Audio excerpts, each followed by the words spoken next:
Ibihe byiza kuri mwe mwese muherere mu mpande zigiye zitandukanye, abari mu gihugu cyacu cy'u Rwanda, abari iburasirazuba, amajyepfo, amajyaruguru ndetse n'abari mu mujyi wa Kigali, tutibagiwe n'aba diaspora mudukurikirana muri hirya no hino mu bihugu bigiye bitandukanye. Mwese rero tubahaye ikaze. Uyu munsi turi ku wa gatandatu mu kwezi kwa gatatu, umwaka w'ibihumbi 2025. Uyu munsi hari abagiye gusenga abadivanisiti b'umunsi wa karindwi, ndetse abandi dukomeje kubifuriza gukomeza kugira weekend nziza, dukomeza kubifuriza kugubwa neza, amahoro y'Imana akomeza gusakara kuri mwebwe mwese mwahisemo kubana natwe. Inshuti zacu rero, ikituzanye ni ukugira ngo tuganire muri iyi minsi, muri iki cyumweru tugiye gutangira. Mbafitiye amakuru mashya ko muri iki cyumweru tugiye gutangira chaîne ya Icyizere Family TV. Tugiye kujya dukorera muri studio murimo murabona. Ahangaha niho tugiye kujya dukorera ibiganiro byacu.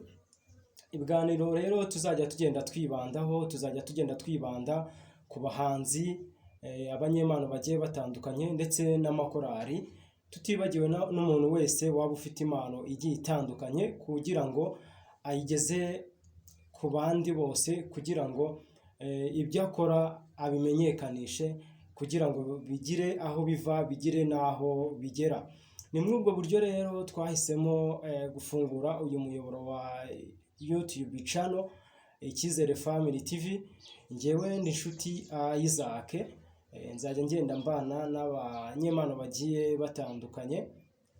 Ubwo rero ni muri ubwo buryo twafunguye iyo YouTube channel, kugira ngo tujye dufasha abahanzi n'abanyempano bagiye batandukanye, aho baba bagiye baherereye mu mpande zigiye zitandukanye. Icyo usabwa rero aho waba uherereye ni uko ugomba kumenyekanisha ibikorwa byawe biciye kuri iyi chaîne ya Icyizere Family TV.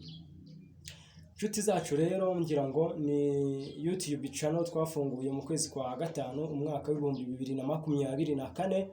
Kugeza ubu ngubu rero tukaba tugera ku bantu b'abanyamuryango bagera ku 3,000, hafi 200 b'abasubscribe. Tumaze kugira muri icyo gihe kingana gutyo dufunguye iyi YouTube channel, igenda ifasha abahanzi, abanyempano, amakorari, umuntu wese uko yiyumvamo impano uko iri kose, yemerewe kuba yaza hano agatambutsa ibyo akora, akabimenyekanisha, agatinyuka. Dore hari n'abiyumvamo impano, bakiyumvamo impano rero bikaba ngombwa ko bagira isoni, bikaba ngombwa ko bumva batagomba kuyigaragaza bitewe n'ubwoba. Rero hano ni tinyuka garagaza impano yawe. Ikiganiro abanyempano bagiye batandukanye, abahanzi ndetse n'abakina amakomedi n'amatiyantere, ni ikiganiro mukurikira kuri YouTube channel Icyizere Family TV hamwe na nshuti Isaac. Ukande subscribe, hanyuma amakuru yacu n'ibiganiro ujye ubibonera ku gihe. Dutangira rero iyi YouTube channel, twagiye duhura n'imbogamizi nyinshi zigiye zitandukanye. Aho twahugiraga dukorera ibiganiro habaga hasa hari imbogamizi. Ugasanga rero rimwe na rimwe hari igihe cy'ubukonje, hari igihe cy'izuba, hari igihe cy'imvura, bigatuma rero tudakora ibiganiro neza. Ariko ubu ko biri kose, ndagira ngo shimire abantu mwese mwagiye muduha ibitekerezo. Hari abagiye baduha ibitekerezo bigiye bitandukanye kuri WhatsApp, batwandikira, baduhamagara, bakatubwira ati ariko nubwo mukora kuri YouTube channel Icyizere Family TV, dushaka ko byibuze hari icyo mwavugurura. Ndebye koko nsanga tugomba kuba hari ibyo twakitaho, kugira ngo tujye tubasha kwakira abahanzi, amakorari n'abanyempano bagiye batandukanye, tubakiriye hano muri iyi studio ya Icyizere Family TV. Ngira ngo nk'uko muri kubibona rero, ibi ngibi ni ibyo dukoze mu gihe gitoya, uko iminsi izajya igenda ishira hari ibyo tuzajya tugenda tuvugurura kandi twongeramo, nzi neza ko bizarushaho kugenda neza cyane. Nshimire mwe mwese rero mwagiye muduha ibitekerezo.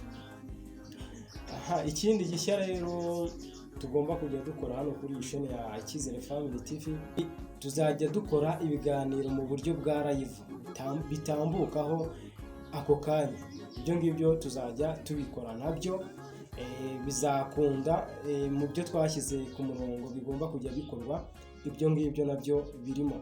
Ikindi tuzajya tugenda tubagezaho uko umunsi wagiye, uko umunsi wiriwe, uko umunsi wiriwe nabwo mu buryo bwa live se, cyangwa tugakora ibiganiro by'imbonankubone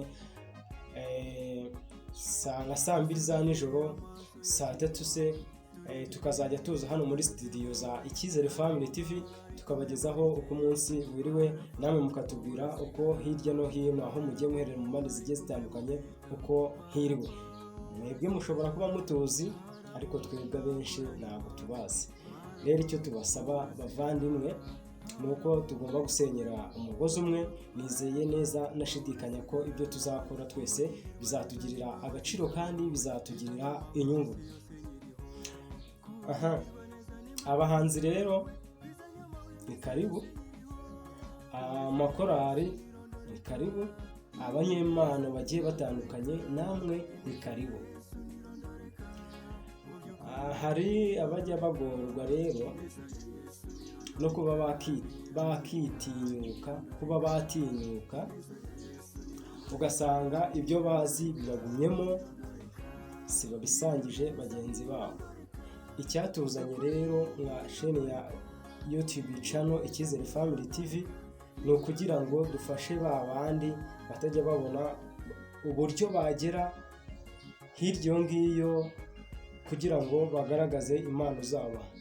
Mu kubifungura rero iyi YouTube channel Icyizere Family TV hari ibyo nagendeyeho, narebye ndavuga ni urubyiruko rwinshi, hari igihe baba bifitemo impano zigiye zitandukanye, ariko imbogamizi kuri bo ikaba imbogamizi y'uko bagira aho ngaho bibera kugira ngo bigaragare. Ugasanga icyatuzanye rero ni ukugira ngo tujye tubafasha, kuko turi hano ku bwanyu, mudahari ntabwo twaba turi aha ngaha. Rero reka mbashimire bavandimwe uburyo mukomeje kugenda mudushyigikira. Umusanzu wayo ni uwo subscribe, ni uwo kuduha ibitekerezo, ni uwo kutuba hafi, amasengesho, mukajya mutwungura inama umunsi ku munsi. Ndabakunda cyane rero kandi Imana ikomeze kubamugisha. Turi kumwe 5 ibyiza Imana yabageneye aba by'ubusakaza basakaza mu izina rya Yesu ibyo bisanga. Ineza ya Yesu nirondoreka